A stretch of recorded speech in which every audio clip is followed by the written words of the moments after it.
All right, so my plan was to make the films. Then it was 2015 when I got done with the uni. So my plan was, so I stayed by, and my twin sister came to Nigeria. So it was in Ghana anyway. So my twin sister came to Nigeria, so I had to like stay back. I didn't just want to come to Nigeria as a regular guy, because after university, if I just say make I come sit down for Nigeria, it not gonna make sense. So I'd written a story. I wrote a script. So I hired a script writer, and the guy was like, though it took a little time for him to get my style, but at the long run we got like before I even say some things, he understood me. So what happened? The first story I wrote, it was kind of spiritual. It was horror. So I don't know, it was one man that actually talked me out of making that film at that moment, because he said it was too spiritual, and then I think it was a theater guy, so he said there are some things that they had to enchant on. I don't know. Rituals. It was not my intention. It was not my intention to follow all those routes, but I think because he was a theater person, so he said, oh, these things, some enchanting has to be done and all of those things. So, and I had a little girl that I wanted to use that. I was always going to the girl's house to train her, to talk to her, so that we could be friends. So for over 1 month, I was always going to her house so that she could be a friend, and she could embody the character I wanted her to make. So after then, I was talked out of making that film. Then I decided to make another one. I wrote that one. It was beautiful. So that one, I even had a Chinese guy inside the film. You are very ambitious. Which is normal, but I was abnormal before. I was very abnormal. So then in that film, I needed a Chinese guy. So to get a Chinese, I'm in Nigeria and I don't even know anybody. And so you're in Ghana. Yes. So what I had to do was, I was visiting malls. Okay. Shopping malls, because in Ghana, I think Nigeria, no, those people, they come, but in Ghana they have plenty of them coming around, and some of them even reside in Ghana. So I was always going to the shopping mall, from one mall to the other, from different mall. So sometimes I would even go. So if I see some Chinese people trying to buy some things, and I would try to go beside them, and I would sort of patronize them. I would tell them about the product they are about to buy. So there was one that entered into a camera shop. So he was trying to check out some drones. Then, though I didn't own a drone then, so but at least I had the knowledge about it. So I talked about it, and so after talking, he was like, "Oh, nice." So I just said, "Would you like to be in the film?" He said, "Oh no, me no actor. I'm more." He says, "Me no acting, no acting." Another day wasted. There were times I would walk like from like this place to Ring Road, because I was looking for a perfect location. I was that crazy. Wow. I was very crazy. So even now, I'm just trying to blend well with, because I don't know, my problem is I'd learnt more from the Oyibo people. I never had a physical mentor like that. I tried to, after like in 2016, I tried to like get myself a physical mentor, but I couldn't get, and the person I even tried to go to was not fully into it, else he was just bothered about some other things. So where was I? I talk too much, so I tend to sway from. You were talking about finding a Chinese guy. So okay, so that one, so at the point I just got a Chinese guy. At the end of the day, the Chinese guy was not evil. He's a Chinese guy, but he was a too Chinese guy, and you know, fit the character. In that film, my lecturer was in the film. My lecturer was in that film. That she was my psychology lecturer. So that day we obviously have a number. So that day when I was reading the script, I thought, okay, who can play this thing well? And I remember the way she used to talk in class and all of those things. And I called her. It was my first time talking to her. I called her. I was like, "Ma, my name is Njoku Kehinde, and then I'm a student in your class, and I'm a filmmaker as well. So I'd like to cast you in my film." And she was like, "Do you think I can do it?" I said, "Yes, ma, you can do it." And trust me, she was the first to get on set that day. That's why the fact that she was my lecturer, but at least she was the first to get on my set. But some of the mistakes I made was, like everyone would, like every young filmmakers of now wouldn't want to like get entangled in the old ways of making films. I didn't want that to happen to me. So instead of sourcing for professionals, I was sourcing for people that could understand me. So what I did was I took trips to film schools in Ghana, and I requested for their best cinematographer then. Because let me tell you something. I my background is not much of a cinematographer, but I had to learn some things because it was difficult for some people to paint my picture. Yeah. So that is my background of what's it called. So even in script writing, it is very difficult for me to find someone to please me with my writing. So I'm that crazy. So what happened was I went to film schools in Ghana. I had offers from their regular professional, what's it called? So Yeah, like, their industry. I was like, no, I don't want to work with you. Then I went to film school people that don't have experience, but they know the film, how to do the film.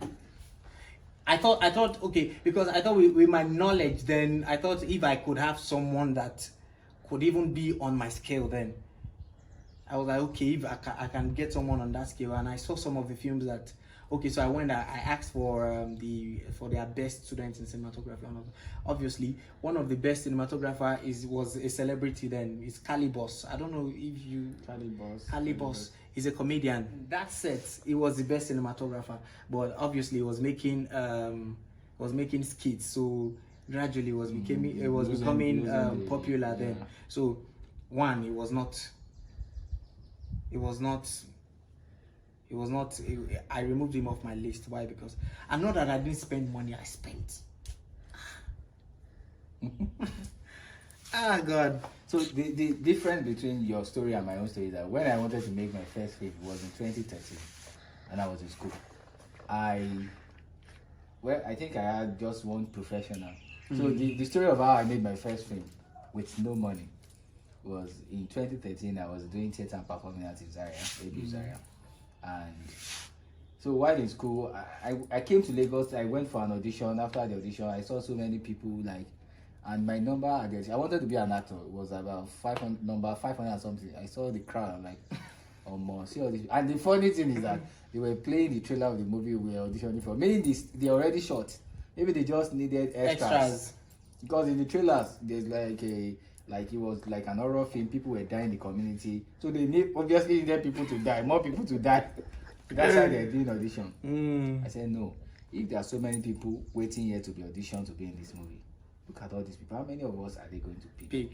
That means if I go back and try to make my films, some of these people will come for my audition, and I will take some of them off this stress. And I went back to school, and in school, so I wrote my script by myself because I couldn't pay anybody. I didn't have proper. Yes, I was doing theater and performing, and we were doing playwriting.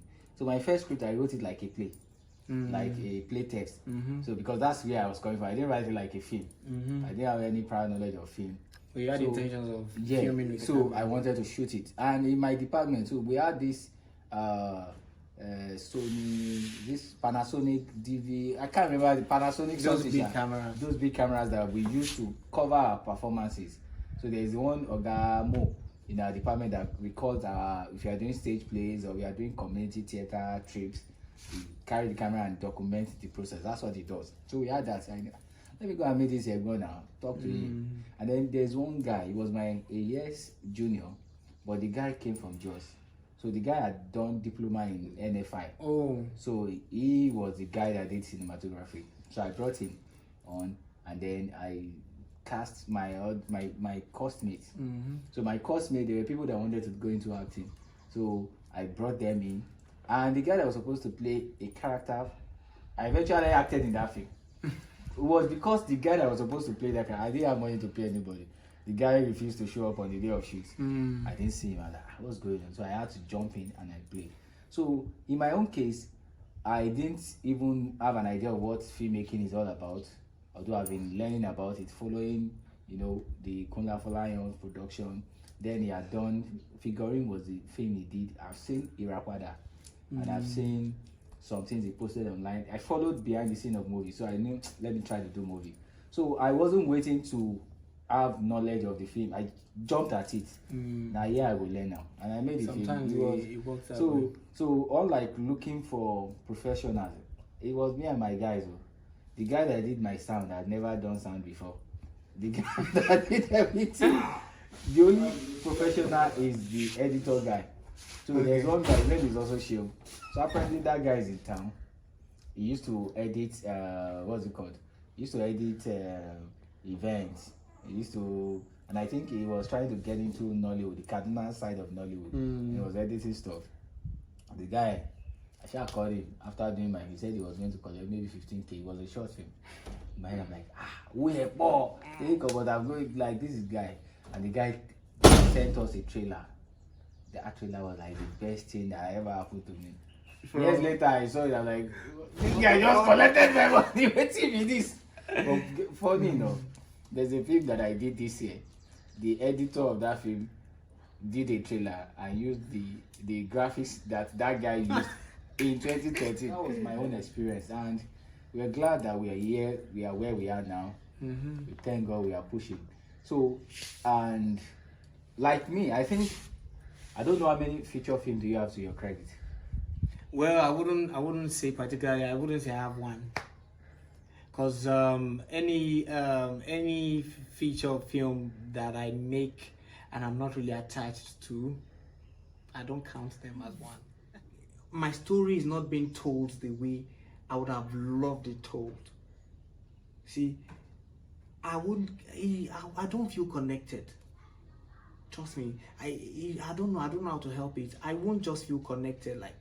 So even as small as ill is, I felt connected to it. Why? Because if you were there before I made the film, my team and everyone, the way I was telling them, the way I'd pictured everything, and they saw it when they were watching it. I'm referencing, this was what I told you. I even had reference pictures, so I showed them this is what I had envisioned, and I feel that is just, I think that's just my own way and style of directing. And then probably because of, I'll tell you, I've been learning filmmaking for a long time, and then I've been learning it the Oyibo way. You get, I think that is, it got to a point I had something, I developed something called, and I tagged Filmophobia. Filmophobia. All those 2018, 2019, I developed it. Why? Because I'd learned too much. You know, there's an aspect of learning too much than what you have. It's like I can access a Canon 60D, and I've been learning about red camera. So I think that was one of the things that I just started the Filmophobia. So at the point, if I wanted to make something and it wouldn't even make sense to me anymore. So I need to be attached. There's got to be a connection. My vision has to be painted. If it's not painted, I don't feel it. So that is why most times I want to make films, I try to check out my locations. I make sure I see them. So even if my vision, definitely most times to get the vision in your head, you have to build sets. And I made myself realize that I cannot build sets. I don't have that money to build sets. So one thing I do now is, if I want to make films, I visit the location. Though I have a vision at first, or sometimes if I have the the story and the script, I tend to wrap it around what you have. So I see it now. Now I've seen it. Yes, now I start to paint a picture with that place. So George, reacting to what you just said, I have discovered, or I've learned how to adapt to situations. So because I have been privileged to direct for people, I've directed under conducive conditions, and the conditions are not conducive, and I've directed my own stuff that I have like 80 to 100% influence on. So I realized quickly that yes, we are in the business of emotion. We are packaging and selling emotions. And as human beings, it is natural for you to be emotionally attached to your product. But I quickly realized that you would have one bad outing or two. Still part of the journey. You need to find a way to shake it up. And I realized that we have gotten to the I've gotten to the point where I realized that as a filmmaker, if I'm on this project, so now it might be a bad practice, it might not be. You know, I remember the film that we did together recently. They were asking me what are my reference and all those things. And you're asking, and I like that you're asking. We had some plans, but you were asking because you're not coming from where I'm coming from. I'm coming from the place where 1 minute they tell you this is where we have to shoot, and the next minute they tell you you can't move kilo. Exactly. So you know how awful it would have been for all the preparation that you've done, you know, doing your storyboard or doing your sketch, and then you get there and it's completely opposite. So I know there are productions that I have this time. I go there, do recce, we do recce, and I know, okay, this is what's going to happen. I already know what that place look like, and I know the actors. I know who is playing what, and then I know the story. So from home, I block the scene. This is what's going to happen because I have a picture of that. And every time I go to recce, I don't rely on their picture. I take my own pictures because that is the way I see the space. Exactly. I'm the one directing. They are not the one. So there's a way I see the space. I will take from angles that I see. So, and I realized also that another directing style that I use is I read the script, understand the script, and try to know who is playing what, and understand them as individuals. And then wherever you take me to, I will now adapt that my story and whatever I have to suit what you gave me in a way that it is not obvious. At the end of the day, the audience are not going to watch the script. They are watching the movie you've made. They don't know maybe this house was supposed to be a 3-bedroom.